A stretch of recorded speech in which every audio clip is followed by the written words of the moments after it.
Good evening, everyone. Welcome back. Thanks for being here again.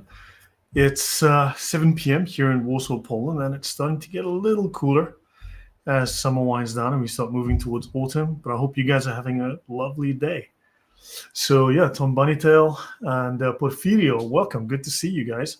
So yeah, and as everyone comes in, thanks all for being here. Looking forward to having this conversation with you. This is about the Reformation, and this is a very serious question. Welcome, Philip, Ignatius. So this is a very serious question. Where was your church before Luther? During the Reformation, this was a question that Catholic theologians would ask the Protestants, the Reformers. And this was something that they had severe difficulty answering. And we want to go through this history. It's something that one, I believe, has to examine. Villainous, welcome.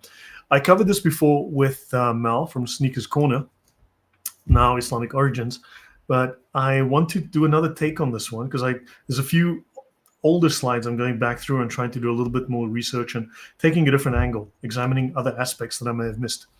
This is the paper this is based on by S.J. Barnett, Where Was Your Church Before Luther? Claims to the Antiquity of Protestantism Examined.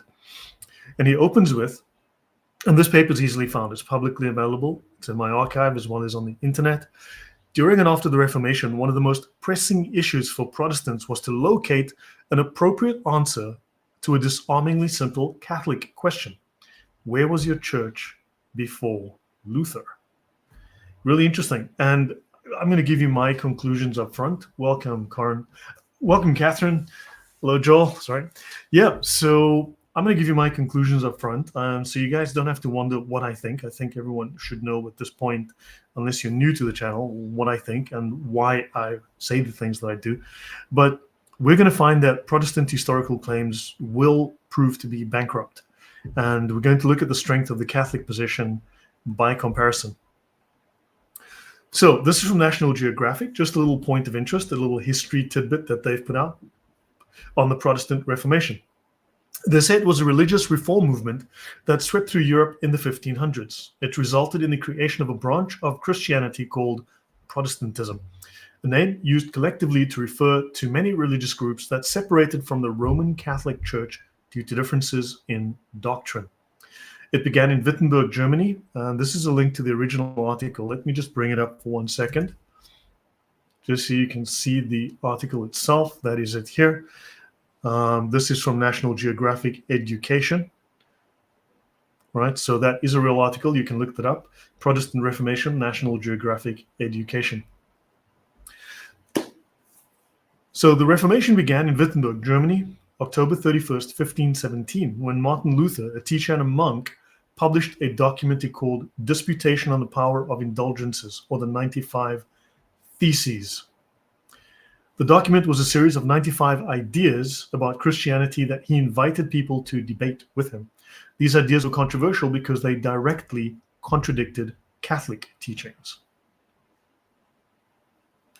Now, Porfirio says here, Protestantism is really nothing more than the recycling of the ancient Christian heresies that were condemned prior to the Reformation. That is not entirely true. It's a recycling of a number of Christian heresies, or actually, maybe what you're saying is correct. I just phrased that differently. It's actually a recycling of a number of heresies. So it's a mixture of them. And in fact, various reformers would pick and choose their own heresies and, mix it in with Christian beliefs, and Bob's your uncle. So, yeah, but we'll have a look through that. We'll definitely get through that. So now, these ideas, of course, were controversial because they contradicted the Catholic Church teachings. They were looking to supplant, to replace. Now, Luther's statements challenged the Catholic Church's role as intermediary between people and God. And the Protestant Reformation that began with Martin Luther in 1517 played a key role in the development of the North American colonies and the eventual United States. Now, I'm not going to go into that. That's a much longer discussion they have elsewhere. It's not really that important to this particular, it's an important issue, but not important to this discussion right now. Now, there's another paper that I will also briefly cite, were the Albigensians and Waldensians forerunners of the Reformation. This is by Daniel Walter, and it says here, do not think, brethren, that heresies can be produced by a few small souls. Only great men have created heresies, and that is St. Augustine. Now, I'll briefly cite what he says here. When a religious movement comes into existence, it tends to consider itself as autochthonous phenomenon. That is basically a native and original phenomenon. Obviously, every reform movement has elements of newness and originality. Martin Luther was not at first concerned about spiritual ancestors. So originally, there was no issue about wanting to tie himself back to the apostolic lineage. He says, "We have come to this point without guide and without a Bohemian doctor." Likewise, in Geneva, Theodore de Beze said that Calvin came when God had appointed the time. So this was supposedly a sudden sprouting of a new idea, an idea whose time had come. Calvin himself, when asked by Charles V how Reformation came about, remarked that a man cannot bring about a Reformation, and only God has the means to bring this about. So they were saying this is a new divinely inspired movement. The Reformers did not need to seek their origins, since, as was stated by St. Ignatius when he spoke of the Orthodox Christians of his time, they have their being rooted in the gospel. Note, the Reformers were not claiming a historical lineage in the apostolic lineage, in the apostolic succession. They were saying, no, we're gospel-based. And that's going to be interesting later.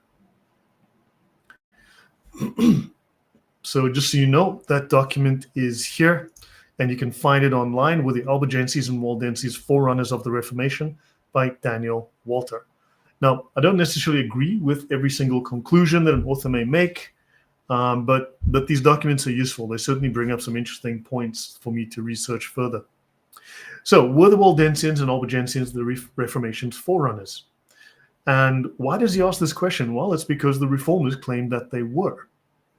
Now, he critically examines Protestant claims of historical continuity and legitimacy. And this is central because Protestants during and after the Reformation pointed to groups like the Waldensians and the Albigensians and Paulicians and you name it, dozens of them, as evidence that their beliefs and practices existed long before Martin Luther. This was their reply to, where was your church before Luther? They said, well, the Paulicians and the Albigensians and the Arians and all of those guys, that is very, that kind of does get to that. Yes, I've gotten speed dial. Villainous says, why is it that the idea of double predestination has such seductive power over man? That's, I think, so you can condemn people and put yourself in a circle of light and just condemn others who stand in darkness, right? I don't know, it just seems to be a desire to condemn, to be God and judge over others. I mean, that's one reason I think that I've come to, a conclusion I've come to. So they claimed these groups, they had practices that existed long before Martin Luther, to give Martin Luther a pedigree, to say, no, this is a long, ancient, old historical practice, right? And they wanted to provide a historical, an apostolic pedigree that is independent of the Catholic Church. Remember, they were protesting the Catholic Church. So they wanted to provide themselves some kind of legitimacy. Now, you have to investigate whether these groups actually held doctrines or practices similar to those of the Reformers. I mean, they're pointing to these guys and saying, well, yeah, we're just following these ancient Christians. And so, our ideas are not new. These are not new ideas. We didn't just make them up. These are old ideas. These are old Christian ideas. And so we want to see, what did these groups really believe? Do they believe the same things as the Reformers? Because we want to test their assertions that their movement was a restoration of early, authentic, original Christianity, of true apostolic Christianity, rather than some sort of crazy innovation, which is the claim that they were making. I think it's not going to be a spoiler for me to spoil this by saying that we'll find that the Protestants were very sorely disappointed and then swept all of this under the rug because, let's say the evidence wasn't kind to their claims. So this is very true, Joel Thomas. They were, and genuinely, legitimately, they were trying to find some kind of historical legitimacy, right? Porfirio says, I recall during my time as a Protestant when the Waldensians and Albigensians were being praised, but people really didn't know what they believed in. Yes, exactly. And they shot themselves in the foot, but they left that behind in the 1800s. But we're going to have a look at some of this and see.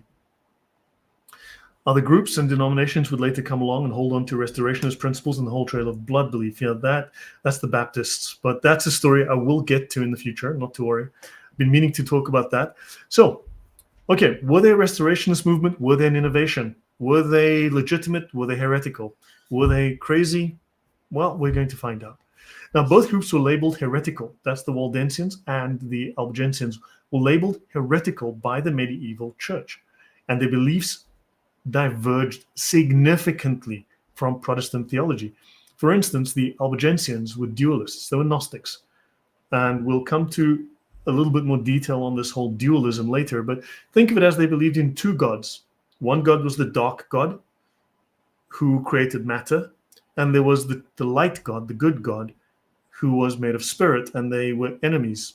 And the good god, well, maybe he was Lucifer, whomever he was, but the bad god is called Yahweh. You might know him from the Bible, and he created matter, and he was bad, and he was evil. His name was Yahweh. You might have heard of him somewhere. So they rejected all of the Orthodox Christian doctrines. So let's have a brief look at Reformation historical revisionism. Now, this exposes the problem of historical revisionism, whether it is legitimate to claim spiritual ancestry from groups whose beliefs were in many cases totally incompatible with Reformation principles. So in the paper, he challenges the narrative that the Reformation was just a revival of suppressed true Christianity rather than a new theological development. Now, the Albigensians had a dualistic or Gnostic worldview.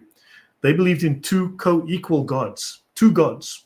One is good, he's spirit, and one is evil, matter, the god of matter and the god of spirit, which fundamentally contradicted Orthodox Christian monotheism and the goodness of creation. So now, for Protestants saying, well, I personally, as a Protestant, I don't believe in the Waldensians. I don't endorse the Albigensians. Well, the spiritual fathers, the early church fathers of Protestantism did. And your church comes out of those people. Those people believed this nonsense. They supported this nonsense. They endorsed it. They called these people good Christians that the Catholic Church unfairly oppressed and suppressed when these were true Christians of the way. And those Catholics were so nasty in trying to suppress these good, true Christians who had these whack job beliefs. Unfortunately, all of the Protestant denominations, all of them, are guilty of this. So, yes, they do Gnostic a lot, Joel. When you confuse theology with political power, you betray the faith. Yes, and we will talk a bit about that. Yeah. So let me see. Now, let's continue. Now, of course, this led them to reject core Christian doctrines. So, for instance, these Albigensians denied the incarnation. Jesus was not God. That goes against the Antichrist test in John 1:1, that you must believe that Jesus Christ is born of a virgin, that he was born as a man, lived as a man, died as a man, and was resurrected in his body, which is the same era of the Sadducees who denied the resurrection. As I recall, Jesus was not very fond of the Sadducees. So they denied the incarnation, they denied the resurrection of the body, they denied the sacraments, and this is the point where the people who founded their churches on the basis of the people who praised these Albigensians now need to say, yeah, we agree with them. There is no incarnation. That is false. There's no resurrection of the body. That's false. Yep. We agree with the Albigensians, and we're the best Christians ever, because the forebears of Protestantism agreed with these Albigensians. So yeah, these guys are number one. So yeah, let me see. If God became man, matter, evil, and dualistic nonsense. Exactly. Yes, Mikem says, yes, I read it like that, the little I've read on them. Yeah. Can you please show the source about the Catholics oppressing other Christians?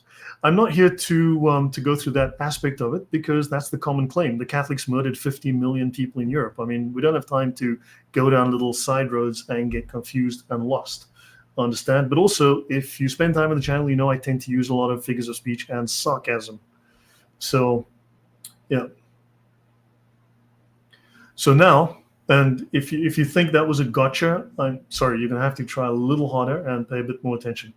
So now, but anyway, we're now talking about the failings of Protestant history. So let's have a look at that. My So Marcus, I don't have a lot of patience with people who want to interject their own agendas. I really do not. The simple thing is, I'm not here to talk about that. That was just a figure of speech based on Protestant claims. I was not making a claim. You are misunderstanding. Now, you can either clean up your misunderstanding from me trying to take the time out of my talk now to explain to you, no, I was not making the claim. I am paraphrasing a common Protestant claim. I'm here to discuss false Protestant history, though, and where they base their theology on. But if you want to get sidetracked, then I would suggest you just sit down, be quiet, and please listen. So anyway, so these Albigensians rejected the incarnation, they rejected resurrection of the body and the sacraments. So next, the Albigensians, also known as the Cathars, they were a religious movement in southern France during the 12th and 13th centuries. They were considered heretics by the Catholic Church due to their dualistic Gnostic beliefs. And okay, I'm going to be nice. I'll put you in timeout for 24 hours. How's that? So now, they were considered heretics by the Catholic Church, right, because of their Gnostic beliefs, because they were hardcore Gnostics. Now, of course, their beliefs and practices eventually led to the Albigensian Crusade, which was a conflict aimed at eradicating their heresy. That's a topic I will cover in the future, but of course, let's not get distracted right now. Now, let's talk about proto-Protestantism or pre-Protestantism. These are individuals and movements that had ideas similar to Protestantism before 1517, because at the time when I started to discuss Martin Luther and bring to light the fact that Martin Luther was, I'll be polite here, a theological fraud and a complete nut job, based on his own writings, based on what we can actually read from the man's own writings, wanting to murder all of the disabled because they are, I don't know, demonic, just demonic bodies that are owned by Satan and they should all be killed. Things of that type. People going, well, hold on, Martin Luther's got nothing to do with the Reformation. I kept hearing that a lot all of a sudden. But oddly enough, historians tend to tell us that, Martin Luther had something to do with the Reformation. Maybe he's kicked it off. And that's why we had the 500-year anniversary of Martin Luther and the Reformation in 2017. He might be a little bit important there. Okay, but they were saying, no, we have antecedents. Prior to Martin Luther, there were a bunch of people. So really, Luther was a schizo. So now before Luther and Calvin, some leaders tried to reform Christianity, right? At least in their own image. So the main pre-Reformation forerunners were Peter Waldo, John Wycliffe, and Jan Hus. Luther himself saw it important to have forerunners of his views. So Luther wanted to base himself in history.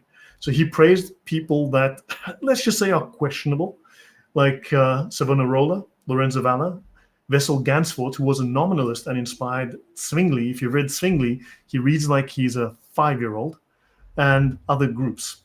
Okay, and of course, Luther himself was a nominalist. Rick Hampstead, welcome. Good to see you.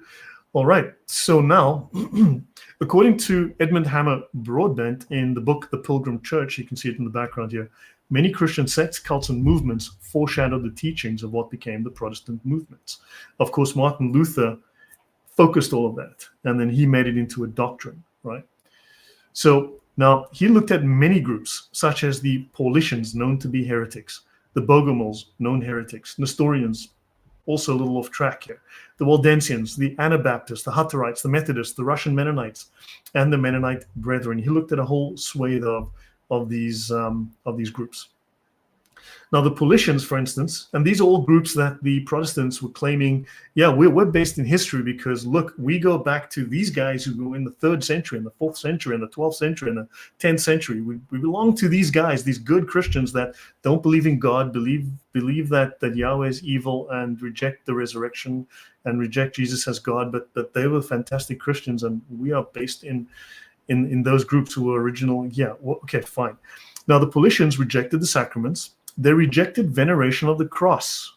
I wonder, does the cross have anything to do with Christianity? Someone help me out here.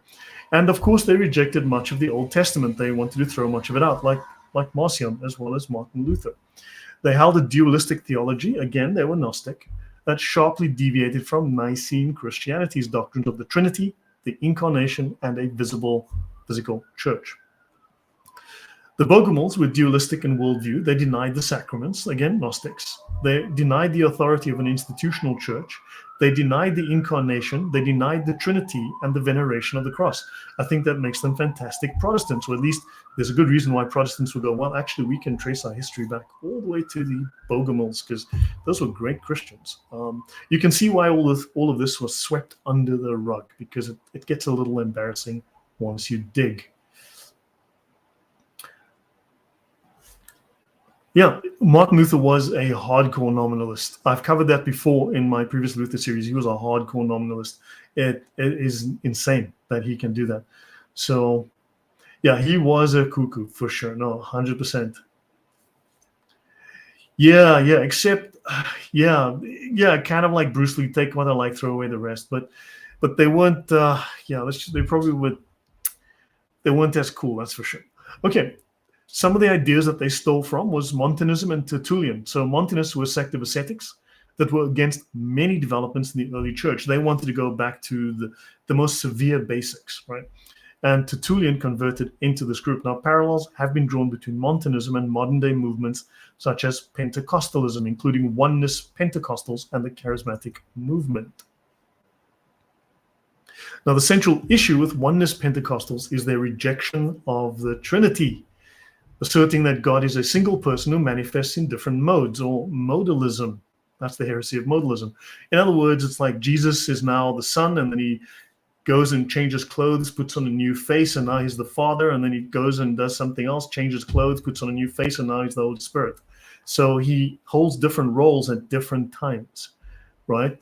And he's not three divine persons or three distinct holy persons in one essence. He's he's a schizo made up of three different personalities completely. And that's modalism.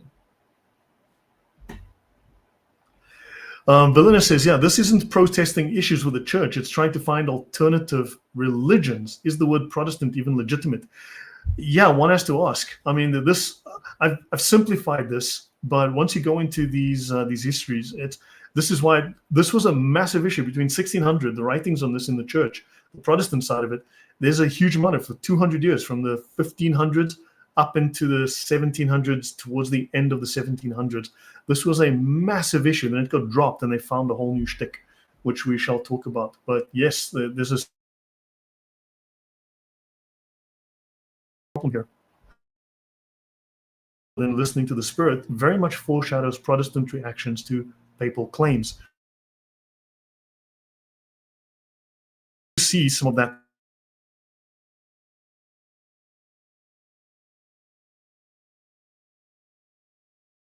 200 to 400 lineage through this group of whack jobs.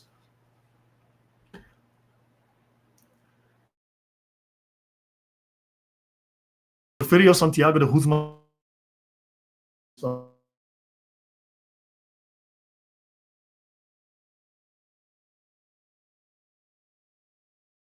that I cited first.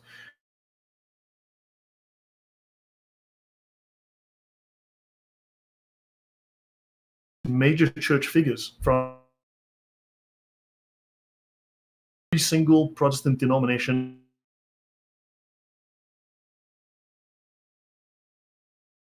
Just sad.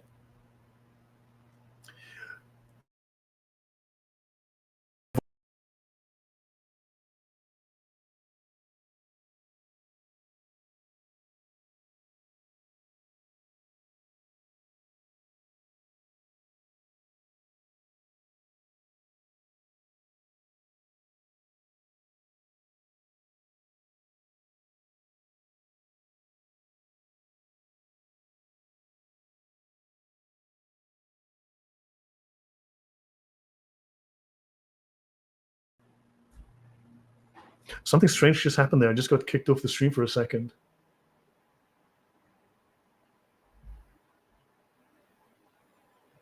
Okay, so we have technical difficulties, yeah, but I'm back. Okay, these Antidicomarians, basically they are anti-Mary, right? They refused to give Mary any special status, and they denied her perpetual virginity. Now, their positions on Mary became the standard in many Protestant sects. Joseph, they considered a widower with 6 children.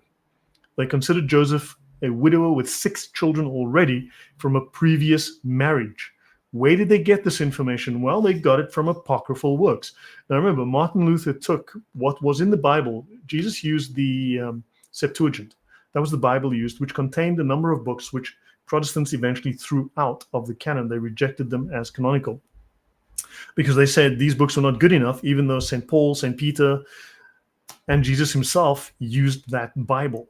That was the actual Bible of the Jews 2,000 years ago. But these Protestants were nice enough to take apocryphal works that came from the mid-2nd century, like the Proto-Evangelium of James, also called the Infancy Gospel of James, a known fake work. It's known Gnostic fiction, and they use that to say, well, you see, our theology is based on this really good Christian work. So yeah, you might notice that that there's a yes, I am back. You might notice there's a little bit of a problem here with this history, right?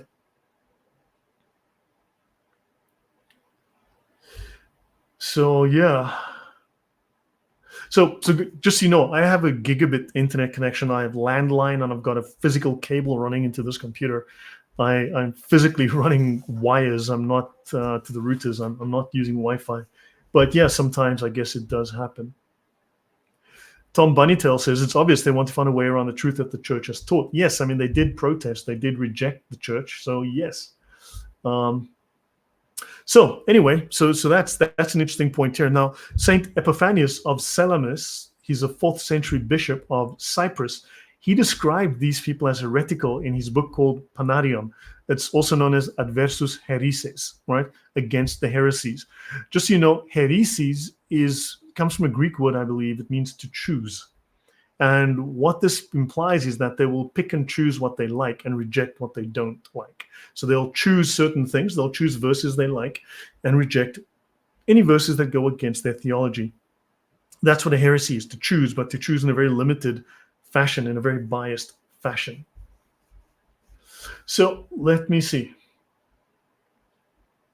Oh, Catherine says, I remember the reference to Joseph being an old man with children in my Bible in the 1960s. Well, yeah, but there's no evidence in the canonical Bible, but it is in the apocryphal Gospels. Why would it be part of Protestant teaching?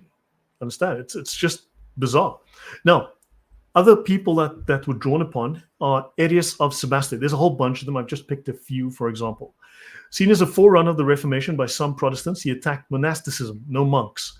He denied fasting commandments, and he denied the episcopal polity. So basically the structure of the church, right? Having a pope, a magisterium, having any kind of structure that it was basically every man for himself. Yes, heresy is basically cherry picking. There's definitely truth in that. Yeah. Okay, so Helvidius, he was seen by some Protestants as a forerunner of the Reformation. He opposed the doctrine of the perpetual virginity of Mary and monasticism, and he was attacked by St. Jerome. A point you might take away from this is that Christina has become a member. Wow, thank you very much, Christine. Great to have you as a member. Thank you for joining. Do appreciate the support. So thank you. So notice that these Protestants are all over the place. They don't have a single unified truth, a single unified narrative, a single unified story. They are Heavy Hand 3 donated $9.99. Thank you very much. Well, he says, thank you for the hard work. Protestants need to know these truths. Thank you very much. Yeah, this is all very well documented. So I really do appreciate that. Yeah, thank you for the hard work. Protestants need to know these truths. Thank you very much. I really do appreciate that. And yes, this is why I do these videos. I will be tackling Catholicism again. I'll be going through the SSPX and other groups, and but I've had to push that back because I've got a backlog of things that I'm busy working on, and but I will be doing Catholicism as well. I'll be tackling that soon as well. So, but notice all of these guys are all over the place, but all the Protestants were picking, I'm with that guy, and all of these people are in some way extremely wrong. Yeah, heresy is disagreeing with, yes.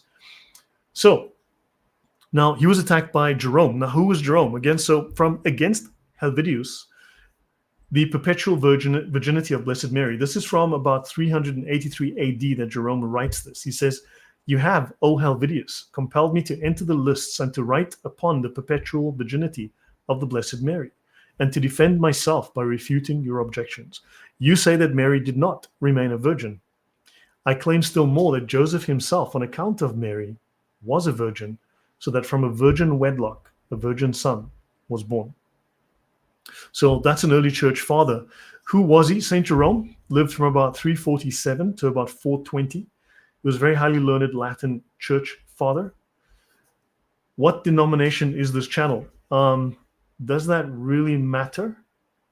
Does it genuinely matter? I mean, if I said I was Catholic, is every word I say completely wrong?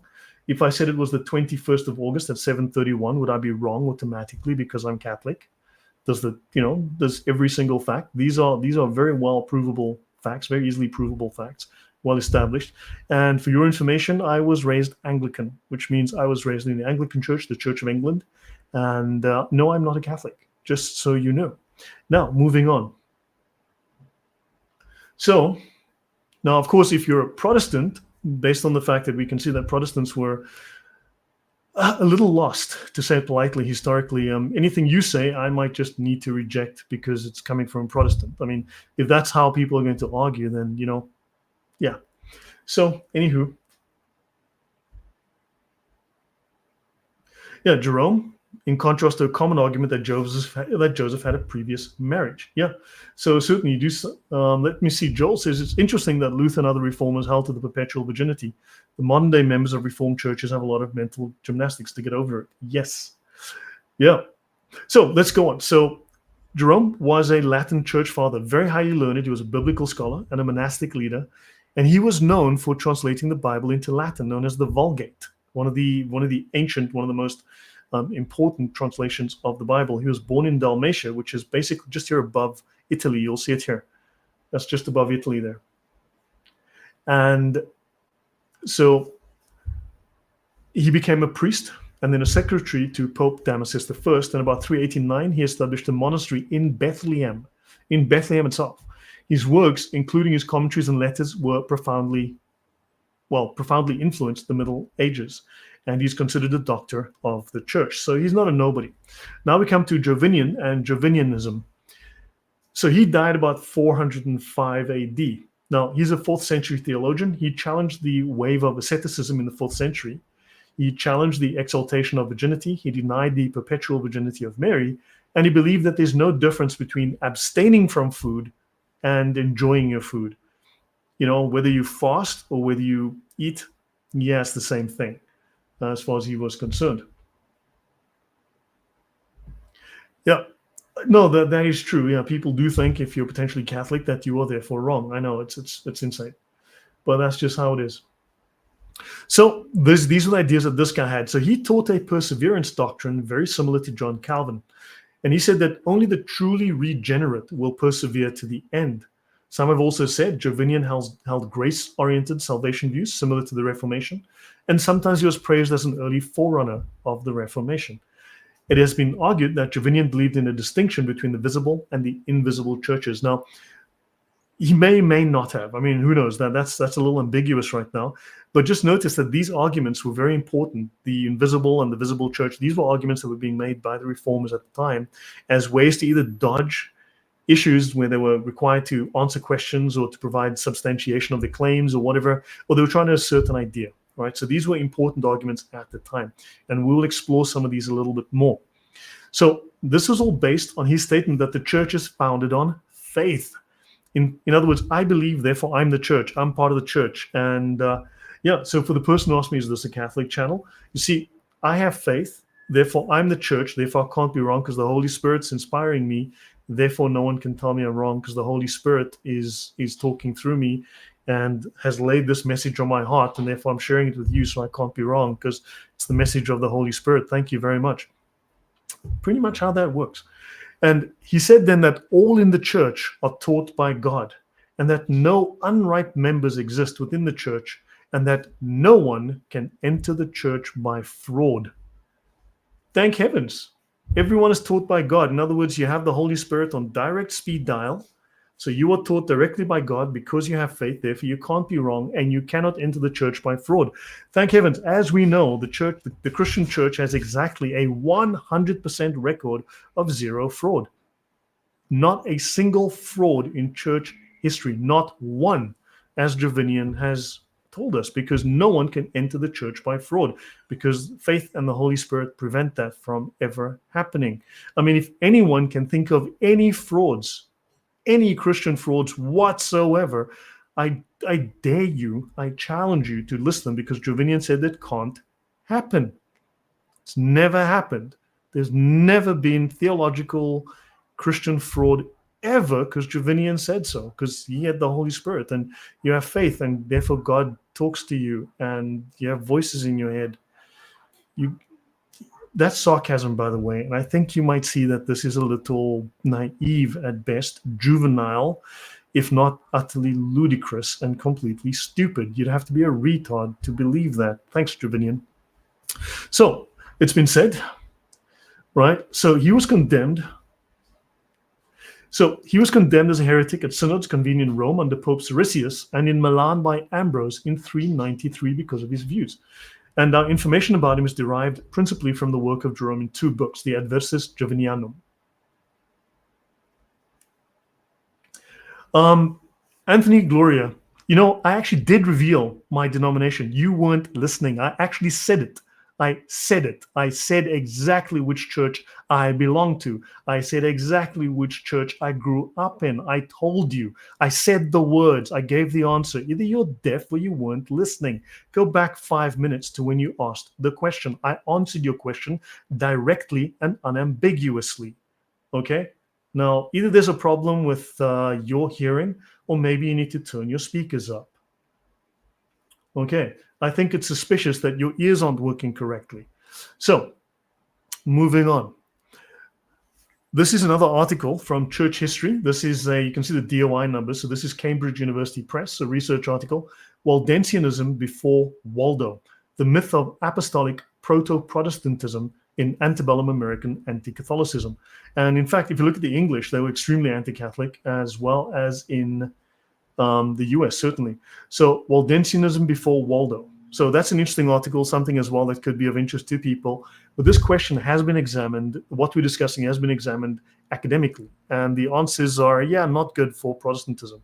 So he writes here, between 1820 and 1850, American presses generated an enormous amount of literature devoted to the myth of apostolic Waldensianism. Finally, it has now been finally admitted that all of these Protestants for 200 years who were claiming that they came from the Waldensians were the original Christians, genuine, true Christians, didn't even believe in Jesus, whatever, but like all good Christians do, I suppose. But it's known academically that these were completely farcical claims. Every single Protestant denomination is guilty of this.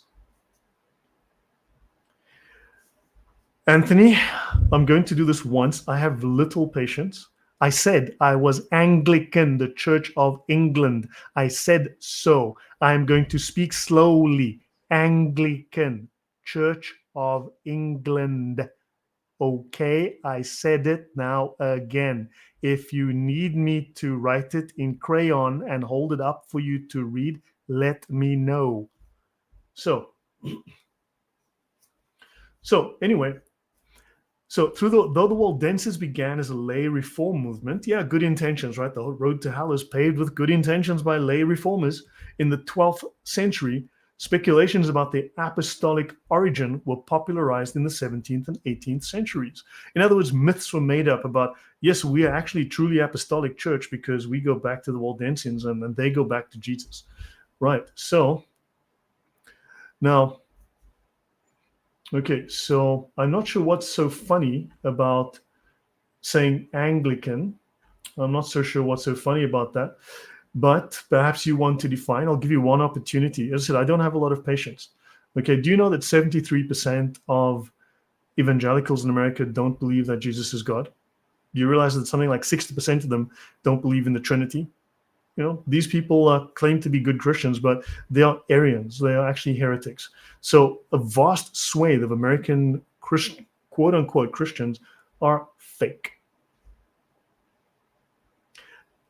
I should have known by the accent. He says, no, I'm not English. I'm South African. I'm not English.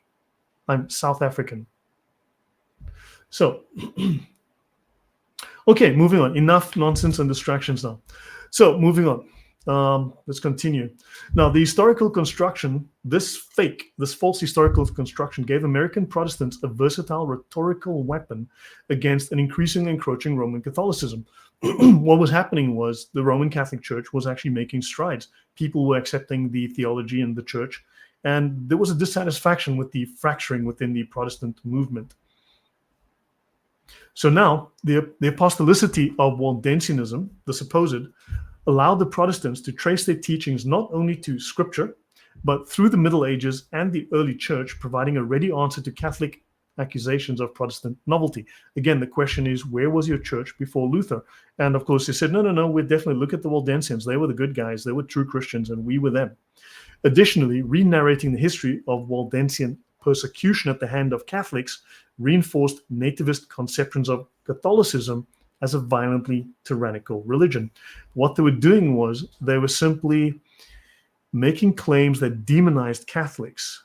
So rather than being able to prove their lineage, their apostolic and historical lineage, and the validity of their beliefs, as opposed to their beliefs and views being completely novel or heretical, they took the opportunity to vilify Catholics. So once they could demonize and vilify the other side, they didn't have to worry about proving their case, because it was easier to simply just vilify Catholics than to prove their historical position, because their historical position was looking like a bunch of nonsense, because it was.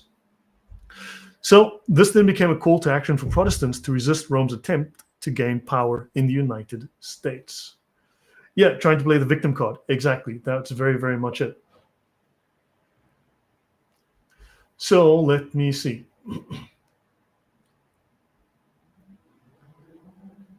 I have no idea what Anthony just said, but I'm missing it. Whatever it was, couldn't have been important. Okay. So also a large Irish Catholic influx during those years due to being starved out by the Brits. Excellent point. Thank you very much. Yeah, the Brits were not always good people, right? Philip's American, so he should know what he's talking about there. Okay, so let's move on. Yeah, non-denominational doesn't make sense. So anyway, though the myth of apostolic Waldensianism was very widely held by American Protestants, by 1850 it became historically unsupportable. It was clearly a ridiculous false position. American Protestants were claiming apostolic lineage through a bunch of flaming heretics. It's exactly the same as these American Protestants going, but you see, we trace our lineage to Muhammad, and he's the original Christian, and therefore we're part of the line of Jesus, and then the apostles, and then to Muhammad, and then through these Buddhists, and therefore we can prove that we are original Christians. It's as ridiculous as that. So historians on both sides of the Atlantic, typo, contextualize the group as a medieval phenomenon rather than the remnant of apostolic Protestantism, because they're clearly heretical. Bit of a typo, but that was taken from the paper that I mentioned earlier. Okay, so now the question, a logical and historical analysis. Where was your church before Luther isn't just a polemical challenge. It was a direct attack on a central logical premise of Protestantism, namely the idea of restoration or restorationism. And I've covered restorationism before in a different talk, and it's hysterically funny if it wasn't so sad. So the question can be rephrased as, if the church you claim to be the true one that was founded by the apostles, where's it been for 1,500 years? Where's your church been for 1,500 years? So the logical problem for Protestants from an external and critical viewpoint is that they must argue for one of two things, both of which have significant historical and logical difficulties. So they claim the church was a small hidden remnant. The Muslims make literally the same claim. Muslims make exactly the same claim, that the original church was driven underground and they hid, and then eventually when Muhammad came on the scene, the church revealed itself through Muhammad, because Muhammad had the true belief. They had resurrected and held on to this true belief through Muhammad, because the church was originally Muslim, just so you know. Muslims say exactly the same thing in their writings. So the church was a small hidden remnant. So this argument puts forward that the true church existed in a continuous, but very largely invisible form, comprised of groups like the Waldensians, the Lollards, or the Hussites, who preserved the apostolic faith outside of the corrupt Catholic institution. That's the one claim. Now, the guy that I silenced for 24 hours, I put him on 24-hour mute. He was claiming that I was making false claims. I know, I was repeating statements made by the enemies of the Catholic Church. In this case, the Protestants. I was simply stating, because that's exactly what the history shows us. So it wasn't about me making false claims. It was simply me saying these are the arguments put forward by the reformers. So yeah, I hope one day you learn to listen a little more carefully. Porfirio says, the same people that will claim to be followers of the teachings of Jesus are the same that will lie and spread false history about Catholicism. Yeah, thou shalt not bear false witness. I just read the poll on vast numbers of Prots that don't believe Jesus is the Son of God. 73% of them, 73%. So American Christianity is in deep trouble. Yeah, we have Protestants, so they're clearly the church that does everything in the manner of the early church, but none of them can agree what the early church did because they all differ. Okay, so the biblical contradiction, right? So this directly contradicts the biblical promise in Matthew 16:18, where Christ says, I will build my church and the gates of hell will not prevail against it. So if the church was reduced to a scattered, persecuted underground minority for over 1,000 years, it implies that the gates of hell, the forces of falsehood and corruption, did in fact prevail against the visible historical institution of the church. Jesus didn't found an invisible church. He gave authority to his apostles and his leaders. So then you have the historical problem. There is none. There is no historical evidence of a single unified underground Protestant church. There's none. These proto-Protestant groups all held beliefs that were mutually exclusive to each other and rejected by later reformers, like the Anabaptist view of baptism. So these groups that the Protestants pointed to as authentic Christians or hidden Christians or underground remnants or whatever the terms they used, the story they made up, these groups themselves were very much in contradiction with each other, as well as with actual Protestant doctrine. And these were Gnostics. So yeah, it was all rather, it's again, rather sad and unfortunate. So furthermore, attributing a Protestant identity to them is anachronistic. They were not Protestants in the 16th century sense. So, okay, so now the true church was lost, supposedly, and then restored. That's the whole Restorationist thing. And this argument suggests that the true church, with its correct doctrine, then vanished from the earth, disappeared for a period of time, and was then restored by figures like Luther, Calvin, and the 5-year-old Zwingli. Now, the logical contradiction here is that this argument makes Christ's promises again seem false or temporary. So if the church is the pillar and bulwark of the truth, as in 1 Timothy 3:15, and if this pillar and bulwark could fail and be corrupted to the point where its core doctrines were completely lost, then the entire concept of an infallible, divinely guided institution collapses. And of course, if it's maintained by these remnants, why don't these remnants agree on anything? They're all over the place. Yeah, where's the Injil? I'm still waiting for that. Yeah, that's a very good point. I'd love to see it. So yes, they are admitting that Jesus failed in protecting the church. So let's continue. So the church becomes a temporary, human-run project that failed, and thus it could repeatedly fail, right? It is not a perpetual institution promised by God, and therefore anybody could at any time pop up and say, hey, original church here, guys, I'm founding the original church, follow me, and thousands did. So this position admits that the doctrines of sola fide and sola scriptura were novel and not part of the historical Christian consensus, right? So it conceives that the Reformation was a new event, not a continuation of something that had always existed. Because if they can't prove continuity, then they are a novelty. So this is what the question, where was your church before Luther, was designed to expose. Francisco Franco says, interesting points, Lloyd, very valid. Thank you very much. Yeah, I spent a few days working on this. So let's look at the inconsistency of apostolic lineage for Protestants. Now, historically, and as I covered in the first document, and I've covered this last year sometime, I think, the inability of Protestants to prove an apostolic lineage is not just a matter of rejecting Catholic doctrine, It's also an internal inconsistency in their own claims of being apostolic. How can you claim apostolicity if you're pointing to heretics, known heretics, who hold known Gnostic views that reject Jesus and the Trinity and reject his incarnation? How can you then claim that that is apostolic truth? This makes no sense whatsoever. So Valina says, Allah failed to protect the Quran. Sounds similar too. Yeah, that's, yeah. Markov Blades says their claims make God a liar, yet they claim sola scriptura while ignoring God's promises. Ignoring 1,500 years of church history is crazy. And that's a very good point. That's a fair point. Let's continue. So the apostolicity of doctrine claim, right? Protestants often counter the need for physical succession by saying, but we've got, we don't have sure. We've faked and lied about and provably fabricated myths about our apostolic lineage through a bunch of heretics. But you see, that's not important. What's important is we have apostolicity of doctrine. We have the original doctrine. I know that we said that we get our doctrine from these heretics that don't believe in Jesus, don't believe in God, say that God is an evil god of matter who is actually Satan. I know that we said that we belong to guys and we descend from guys who said that. But you see, our biblical doctrine is 100% apostolic. We have the original. Why would I buy that story? But that's the story they went with. They have apostolicity of doctrine.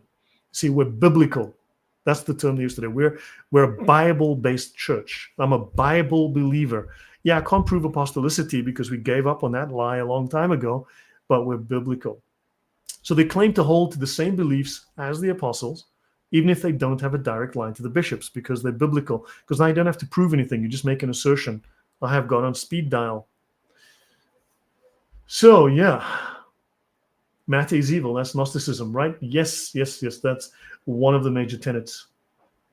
There is not change. We're just fake apostolic succession. Yeah, that's exactly right. William Palmer, enough. Okay, enough.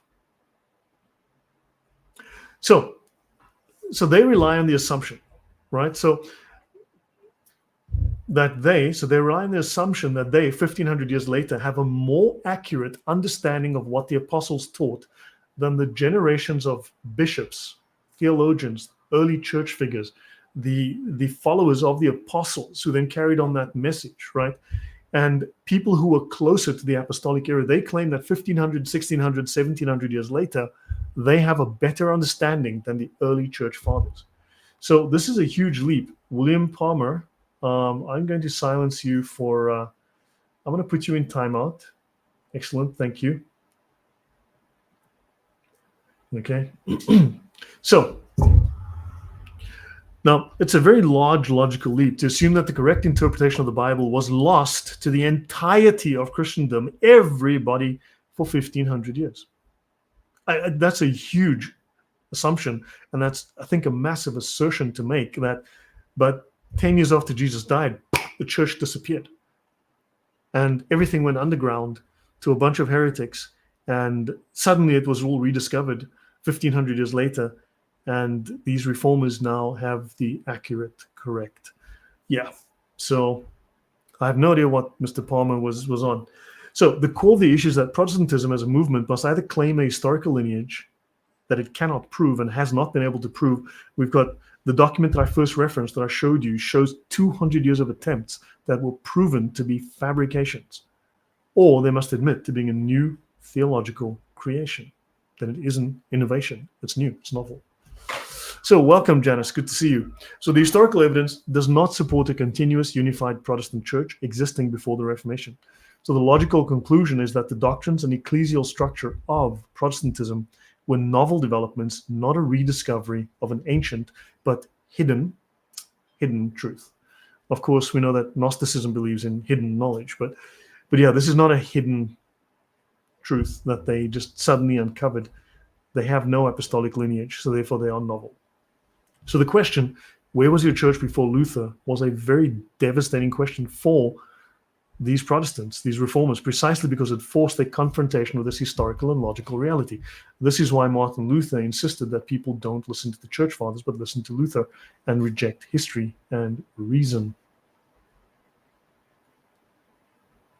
So where was your church before Luther? So we're going to look at so I'm working here on this document to expose the logical failures and genuine heretical claims, as you've seen, I think, in Protestant attempts to establish pre-Reformation legitimacy.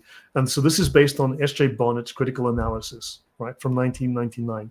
And that's a document any of you can find. Where was your church before Luther by S.J. Barnett. So yeah, does all of this make good sense so far? I know some of you have commented that yes, it does. I have 38 slides in this. I don't think I'll finish them all in one sitting. But do you see that this should make logical and historical sense? That Protestants, and there are no denominations that are spared from this. All of them are guilty. Every single one was making these claims in the 1600s to 1800s. Now, they may be long forgotten, but this is the legacy and the history of these Protestant churches. So the Catholic challenge, right? So they asked this question to demonstrate the historical existence of their beliefs and communities prior to the 16th century Reformation.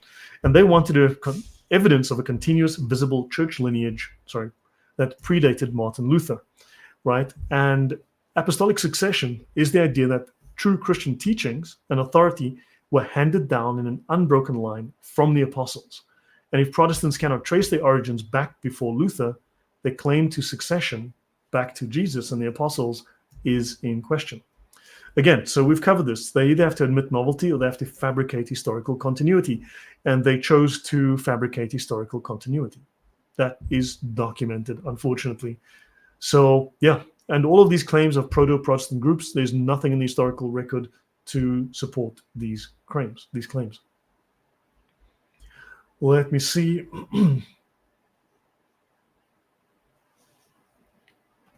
Yeah, so how does one explain Europeans going to India and finding the Catholic Church founded by St. Thomas practicing a faith in the same manner as the Catholics from 1500 years prior?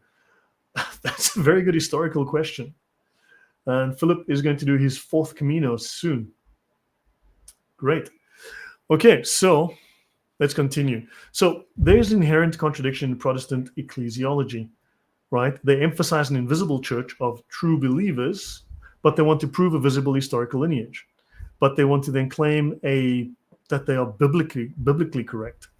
And how do you don't have a church then? That is merely just assertions of opinion, right? So you've got a contradiction. Either the church is visible and continuous, or it is invisible and untraceable. If it's untraceable, it's very convenient that you cannot prove or disprove anything against it.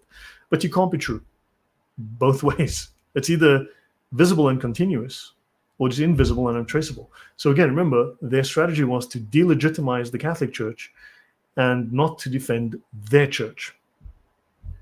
So they would claim continuity through proto-Protestant groups, but of course that did not work out very well. They selectively appropriated medieval sects as spiritual ancestors, right? They had certain groups they claimed were forerunners while overlooking all of the things in those groups that conflicted with Protestant doctrine, conflicted with basic biblical Christianity. And movements, once condemned as heretical, were then recast as misunderstood champions of true Christianity. Was Martin Luther guilty of that? Yes, definitely guilty. Right, so then a new narrative is built to sidestep the Catholic Church's claim to exclusive apostolic succession, because they've got to delegitimize that view, and then they've got to assert their own view. So my thinking here is that you hear lots of claims from Protestants that delegitimize Catholic history, that delegitimize the Pope and so on, and the magisterium and such. But it would be interesting, I thought, for me to look at what is the legitimacy then of the Protestant claim. And the historical legitimacy is zero. There is none. It doesn't have one. So there's the emphasis on the invisible church to explain lack of institutional continuity. So the idea of an invisible church justifies the absence of a visible, organized Protestant presence before the Reformation. And then, of course, they play the victim card. They claim, yeah, we were suppressed and went underground. And then they point to these heretical groups that clearly are not Christian. And, of course, then you have strategic amnesia. So they forget these inconvenient facts, and all of these uncomfortable contradictory evidence from history is ignored, minimized, or swept under the rug. The Waldensian myth, of course, this is all fabricated, right? These views on these views of the Waldensians, as we covered, are completely contrary to that of even just basic Christian understanding. So they romanticized the portrayal of Waldensian persecution as proto-Protestant martyrdom. Oh, look how evil the Catholic Church is against these really good Christians, except these really good Christians were not even Christian. So their suffering is depicted as evidence of their supposed Protestant identity. Look how evil the Catholic Church was against true Christians. Okay? And even when their beliefs were in contradiction to even Reformation theology. So they create an artificial continuity through this historical revisionism. And let me just see. Okay, so Francisco says, "True Lord, I was born Roman Catholic, and growing up in America, Protestants were ashamed me, and even the public schools attack Catholic history." I've noticed that, yeah. So they made the church invisible and Gnostic because there was no proof for historical legitimacy. Yes, pretty much that's what the evidence does seem to lean to. So, of course, they would selectively quote the Waldensians and the Paulicians and the Henricians and you take your pick. And, of course, they also do so for the Church Fathers. So this is not a different approach. It's just the same idea that was applied to heretics, then the same idea, the same concept of paraphrasing, false quotes, selective quoting is then applied to the Church Fathers to bolster their particular theology. So you get that. Now, Protestant writers praised Albigensian purity and their opposition to Rome. If you read the document that I started with, where was your church before Luther? One of the major criteria for being a Protestant and for when the Protestants formed these umbrella groups, when they formed like a union of churches, the only criteria that you needed to join these unions was not a continuity of doctrine or similarity of doctrine. You just had to be anti-Catholic. Right, I've covered this previously. I went through the document in detail. I went through the entire document in my talk with Mel. So I don't want to repeat the document here. I'm trying to tackle a different angle on this. But the requirement was just be anti-Catholic and you're in the club. Hate Catholics and you're good.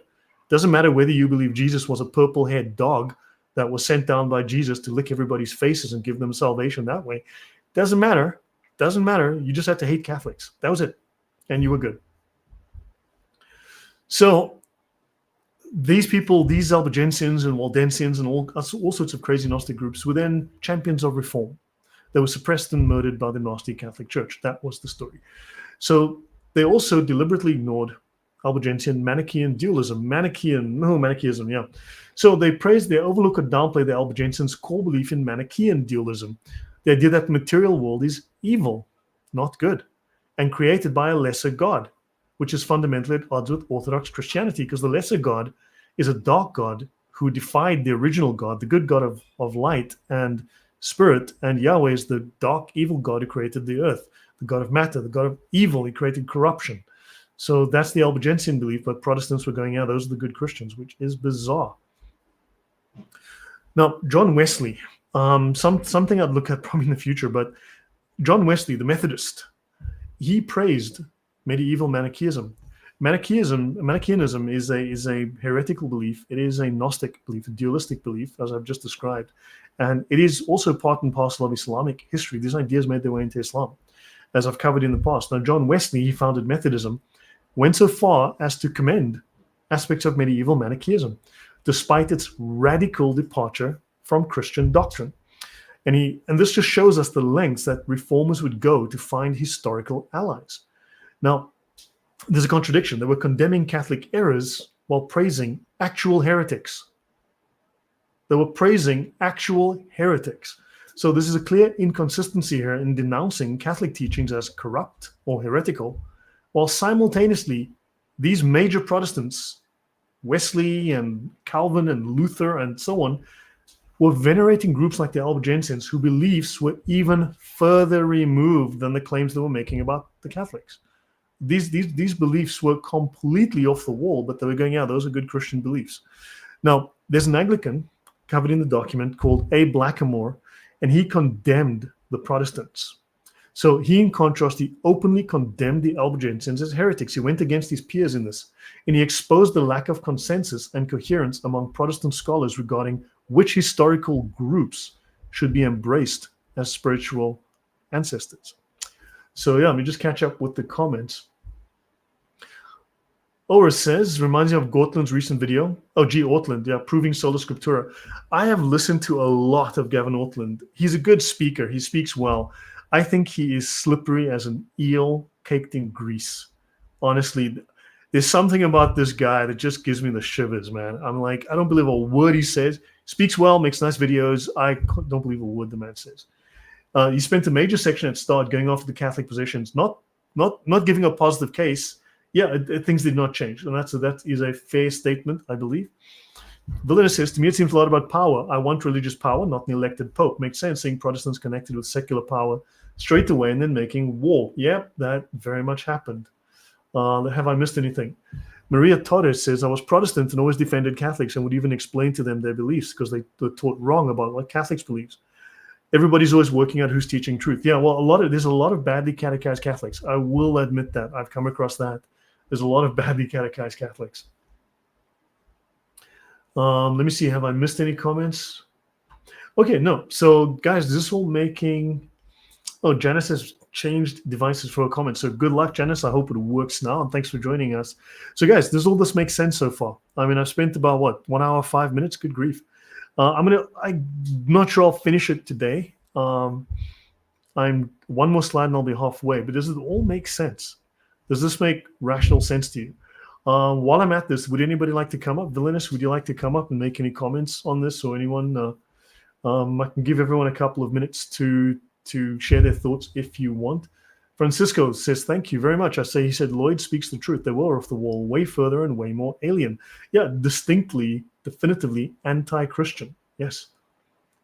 Drink some water, Lloyd. And yes, it does make sense. I shall do so. You know what? I'm going to drink some water right now. I have my special Muhammad water. I got this from the Zamzam one. You can see it's the special yellow color, imported all the way from Saudi Arabia, because I hear Muhammad says it's good for you.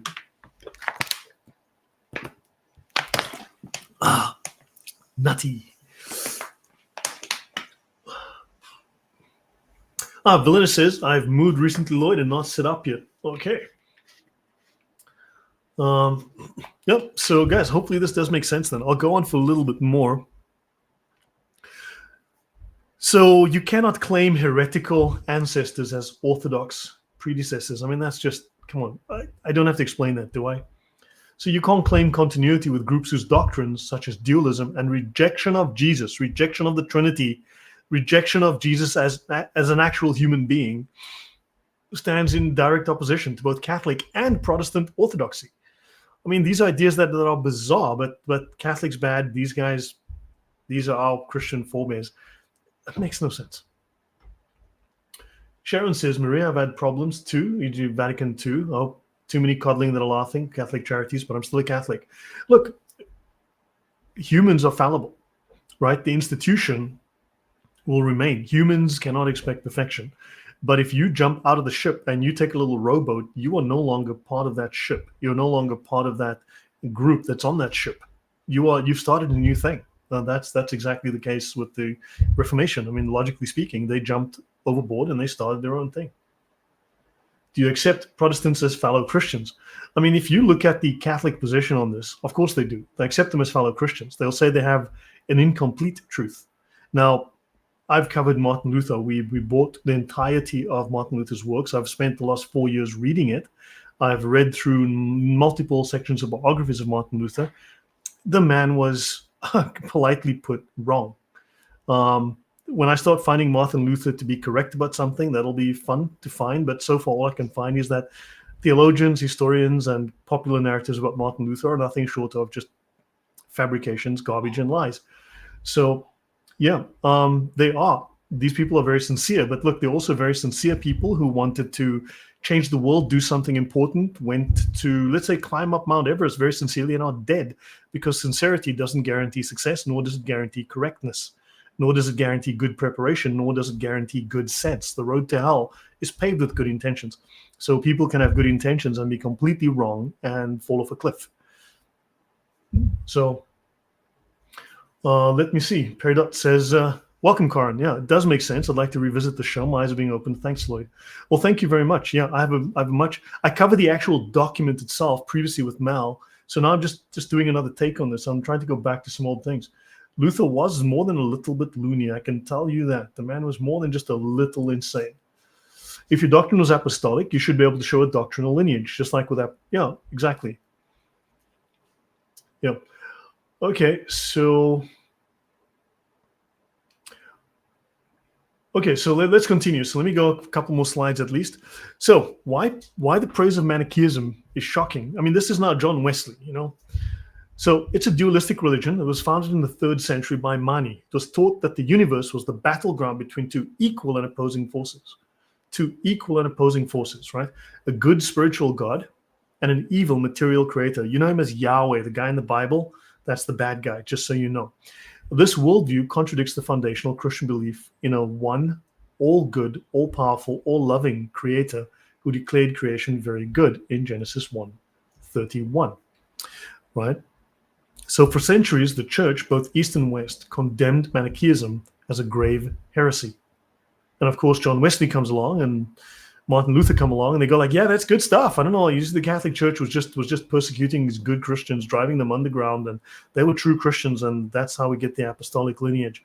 So the Nicene Creed, which is the bedrock of Orthodox Christianity, affirms belief in one God, the Father, the Almighty, the maker of heaven and earth, of all things visible and invisible, seen and unseen. Manichaean dualism denies the goodness of the material world. It rejected the incarnation, God becoming flesh in Christ. Many of these groups, several of these groups that the Protestants praised as the original good apostolic Christians that were driven underground by the Catholics, denied Jesus was born, denied Jesus was real, denied the incarnation, denied Jesus was the Son of God. A little odd to take that position, but yeah, they did it. And they undermined the resurrection of the body or rejected it completely. And these are all core doctrines of both Catholicism and Protestantism. But the Protestant church fathers all said, this is good stuff. Yeah, those Catholics are evil, but these Manichaeans, number one, we're with those guys, which is completely retarded. So when Protestants like John Wesley praise the purity or the spirituality of medieval Manichaeans, like the Albigensians, it is very shocking. It's a theological contradiction because they're supporting a movement whose core beliefs are incompatible to Christianity. I mean, they're literally antichrist ideas, right? It's not just incompatible with Catholicism, it's incompatible with basic Christian doctrine. They were literally antichrist. And they undermined even Protestant principles, right? By embracing groups that deny the incarnation, the sacraments, the goodness of creations, they undermined the very biblical and creedal foundations that they were claiming to restore. I mean, seriously, the founders of Protestantism were a bunch of whack jobs. I don't know how often I've said that here, and I've brought so much evidence. These people were nut jobs. They were theological retards. I grew up my whole life, what little I knew of Martin Luther until a few years ago. Great theologian, greatest theologian to ever live. When you actually read Martin Luther or read Zwingli, you realize these people are idiots. They're the dumbest failures in class to ever put a word to paper. These are, seriously, they're the stupidest people I've ever read. So yeah, besides the Quran, which is another level of stupid. So let me see, where am I? Okay.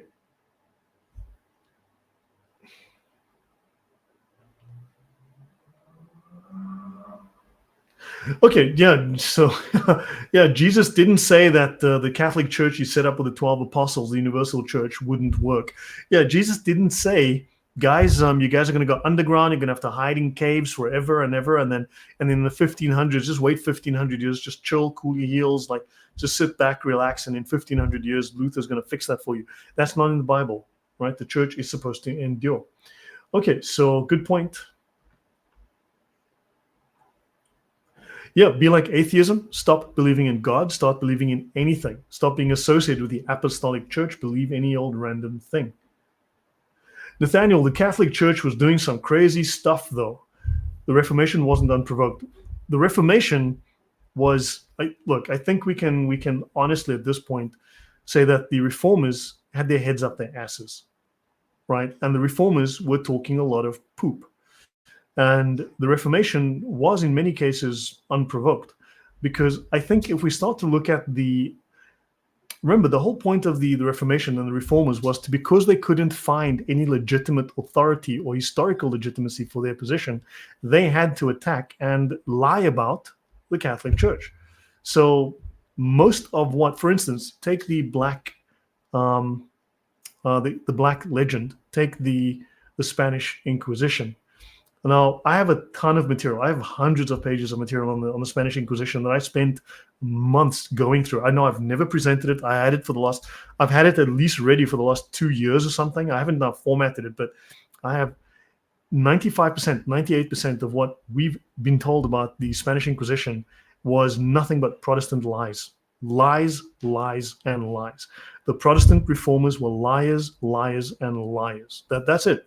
So they smeared, they lied, they fabricated, and I'm not sure that I would want to take claims that have been standing for so long unexamined by claimants that are clearly fraudsters. Martin Luther was a fraudster. I've covered Martin Luther. I've got 30 plus hours of Martin Luther on my channel. Martin Luther was a vindictive, narcissistic, murderous, utterly depraved, completely immoral theological fraud. I mean, that's the conclusion I've come to from reading Martin Luther's own works. Now, you may not like to hear that, but I've covered that extensively. So on my channel, from Martin Luther's own mouth. I mean, the man was reprehensible. So yeah, I don't think I'm going to be convinced by people wanting to point fingers over there when they cannot defend themselves. Their own claims are clearly fraudulent. Their own claims are fabricated. Their own history is even worse, far worse in many ways. So yeah, so before I take these claims at face value, I think if we look at it, we're going to find a lot of exaggeration and just flat out lying, because that's what I've been discovering. So let me see. The English did get out of hand. Yeah, it was pretty bad. It was pretty bad. But look, the thing is, I don't want to get too distracted. No, the Inquisition was not targeted at Freemasons. Not that I know of. So look, let's not get too distracted. Look, I do understand people need to defend their views. Look, I'm a Protestant, right? I haven't hidden this on the channel, because whatever people in the random chat people might have to say for themselves, I've never hidden what church I belong to, where I came from, what my interests are, what my thoughts. I've never hidden that. I've never been secretively like a Methodist or something and won't reveal it. And I know there are channels that will not talk about their beliefs. They don't want to upset everybody, right? Unfortunately, on this channel, I do upset people simply because I bring this kind of historical fact and analysis. So yeah. Well, let me see. Okay, but let me continue. Let me just continue. So let's see. So his praise shows a willingness, okay? And he's just one example of many, right? This Mr. John Wesley, it shows he was willing to overlook or excuse radical heresy, anti-Christian heresy, simply because these people were enemies of Rome. They rejected Rome. They were opposed to the Pope. So here we see a double standard in Protestant polemics, right? The move was scandalous not only to Catholics, but also to many Protestants. They recognized that Manichaean dualism was foreign even to the Reformation's own confessions and catechisms. And Protestant praise of Manichaeism was a desperate attempt to find historical forerunners at any expense, right? And this was at the expense of basic Christian truths. So this showed the dangers of letting anti-Catholic polemics override theological integrity, and they were willing to do it. Is the man guilty of it? Yes, he is. Many of them are. So let me continue. Okay, so Francis says, I'm surprised you're a Protestant, Lloyd. Not hating, just surprised. No, it's just that, look, I mean, I think anyone can pick up a history book and read. Anyone can use basic Aristotelian logic, just the basic laws of logic, and apply them. Anyone can go through papers that exist now. In the day of the internet, you can find material that was very hard to find before. You can now just do a search and you can find things. You can ask better questions. We have tools that can sift through lots of mountains of data. And also, when I grew up high church Anglican, which is in many ways, at least outwardly, at least on the surface, very, very similar to the Catholic Church. The services are very, very similar, almost word for word. It's like 95% the same service. If you go to a reverend sort of mass, then the Catholic Church and the Anglican Church are almost interchangeable. It's almost identical. It's crazy how similar they are, because the Protestant church, the Anglican church as a Protestant church, wanted to be like Catholicism without the Pope. Now it's the church of woke and gay, pretty much, and has fallen off a cliff. I mean, good grief. But the beliefs are very, very compatible with Catholic doctrines. Although I always wondered why my family, I've got bishops and priests in the church. So my family was very much involved and very high in the church. I mean, I've had lunch and dinner with Desmond Tutu and so on. So I've always wondered why my family was always so anti-papal, but also why they were so very cautious with the early church fathers. They were very careful about reading it, because I just eventually got the feeling that they didn't want to find things that were going to make them uncomfortable about their beliefs. Francisco said that makes sense. So let me see. What are the 7 churches in Revelation? Well, they're not Rome, that's for sure, as far as I can tell. But anyway, but look, look, the thing is, why would I want to listen to a bunch of people who lied about their Christian roots? Why would I listen to the guy that wanted to murder the disabled because he said their bodies are corrupted and owned by Satan, that they're indwelt by demons and they need to be killed? That's called Martin Luther, the guy who founded the Reformation. Why would I want to listen to a murderer of that type? I mean, and that's just the tip of the iceberg with this nut job that's called Martin Luther, the founder of the Reformation, the father of the Reformation. Why would I want to listen to an outright liar? Honestly, it makes no sense to me. It's like the man was a liar of note. Honestly, I've read so much of his stuff. I am sick and tired of the man. And I cannot, everyone goes, well, we've got to find something nice to say about him. No, the man was sick. The man was sick. I've covered so much of his evil. The man had a filthy mouth. He was sick. He was evil. And he lied. He was happy to lie. He liked it. Okay, so moving on. Pentecostals, the vast majority of Pentecostals violate basic Christian doctrine. So when you look at the beliefs that Pentecostals hold, this goes against early church history. And the surveys, like the Ligonier surveys, just show that the vast majority of Pentecostals are all over the place. You guys can't even decide, because you have a purple Pentecostal and a blue Pentecostal and a yellow Pentecostal and an upside-down Pentecostal, raxalated Pentecostals, unraxalated Pentecostals, raxalated blue Pentecostals, raxalated spotted yellow Pentecostals. And the one believes in baptism, the other one doesn't believe in baptism. The one believes in child baptism, the one thinks that's heretical. The other one only believes in baptism over 30. The other one doesn't believe in the Eucharist. The other one does believe in whatever. You guys can't even decide what is original Christianity, because everyone's making it up as they go along. So no, I don't belong to heresies. Let's put it that way. Anglicans are the Episcopalians. Anglicans are Episcopalian, but that doesn't mean that they're the same. You get high church and low church Anglicans, and so no one mentions the libertine Protestant movement that Calvin went against. Yeah, it's Pandora's box, exactly. Okay, so let's continue. Let's just finish a little bit. So let's do a couple more slides, call it a day, and I'll do a part 2 another time.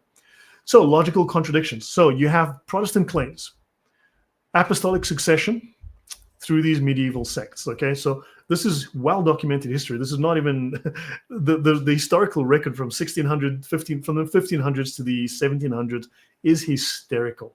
It's hysterical when you read how the story changed and how they caught out that they were lying and that they were wrong, and new evidence comes to light, and the story changed constantly. It's hysterically funny.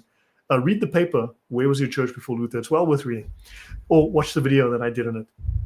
So Protestants claim that they had apostolic succession through medieval sects, right? The reality is that those medieval sects held heretical doctrines, provably heretical doctrines, insane heretical doctrines. Protestants then claim that the Orthodox faith was preserved in these heretical groups, but then these groups rejected biblical authority as outright heretics, provably so. Then the Protestants claimed continuity with the early church. There is no evidence whatsoever of any kind of institutional continuity. I mean, someone just mentioned join the Pentecostals or whatever. I mean, please, that's just one of 5 million different Protestant branches, different groups that all contradict. They have irreconcilable contradictions. So what's true? You cannot come to any kind of agreement You cannot agree what is first century Christianity, what is originally apostolic, because none of you can agree on anything, right? And at the point we have a disagreement, that guy starts a new church. It's that simple. So yeah, that's just opinion on steroids. And then they claim that they had continuity with the early church. Well, there was no institutional continuity. There's nothing that can be proven based on their claims. And they claimed then, of course, they had to say, well, we rely on biblical authority alone. But then, of course, that biblical alone authority, that Bible alone doctrine, has led to nothing but contradictory theological positions. Incompatible, contradictory doctrines, where everyone squabbles and cannot agree on anything, even on major doctrines like salvation. So yeah, no, contradiction means there must be error. You can't have some guy saying, no, you must be baptized, and someone says, no, it's optional, you don't have to be. In fact, don't do it. And those are not nuances in terms of understand. No, those are contradictions, right? Those are total contradictions. Someone has to be wrong. Someone must be wrong. And this is where we are. Well, thank you, Christine. Yeah, Martin Luther. I'll be doing more Martin Luther soon. Possibly tomorrow with Usama. I have to confirm with him that I'll be going on with Martin Luther tomorrow with Usama. So he said he and I will talk tomorrow, and I'll let you guys know a few hours in advance. Masonic connections. I have not looked in depth on the Masonic connections. There's too much garbage out there. But if you want to start with the Masonic connections, look at Napoleon. He wasn't a Mason, but look at he used the Masons. He was very much interested in their authority to further his authority and connections. So that's a good angle to take on that. Yeah, this stuff, thank you. The Islam KKK Freemasonry talk. Yeah, thank you. Yeah, there's some crazy stuff happening there. Interesting. That's interesting, Philip. That was a mouthful trying to explain the denominations. Okay, so guys, tell you what, I'll call it here. We're halfway. I have 38 slides. I'm at slide 21, so I have 17 more to go. Let's stop here. I will pick this up. Tomorrow night, I'm streaming again. I have a different talk. But yeah. And then sorry, what is today? Wednesday? It's Wednesday. No, sorry, I've lost track of my days. So I will be streaming with Usama tomorrow, but I'll confirm that. Otherwise, I might bring something up. Wow, thank you very much, Rick Hampstead. Thank you very, very much. Always a great show, very informative. Thanks, Lord. Wow, thank you very much, Rick Hampstead, for $30. Thank you. Really do appreciate it. So yeah, I will be on with Usama possibly tomorrow. I might do part 2 of this tomorrow. Otherwise, I will be on Saturday, I believe. I've said it, or Sunday. And Monday, I've got another talk with a Green Beret. We're going to be talking about information warfare. I think that'll be very interesting. The only infallible source is the Holy Bible. Yeah, but then you see, unfortunately, fallible readers read it and come up with utterly bizarre, contradictory, incompatible opinions about it. So the Bible certainly would be infallible, but the people reading it are a bunch of idiots. And therefore, they can't agree on anything, and they don't have any way to resolve disputes. There's no arbitrator. There is no adjudicator. So therefore, it's just everyone reading by opinion alone, and that's completely retarded. And I'll be talking about that more in future, as I have in the past. So yeah, thanks guys. I hope this has been enlightening, and yeah, so let us talk again soon. We'll continue with this episode, and hopefully you've learned something useful, and haven't upset and offended too many people, but hopefully it's been enlightening. So thanks guys, God bless, and I'll see you guys soon.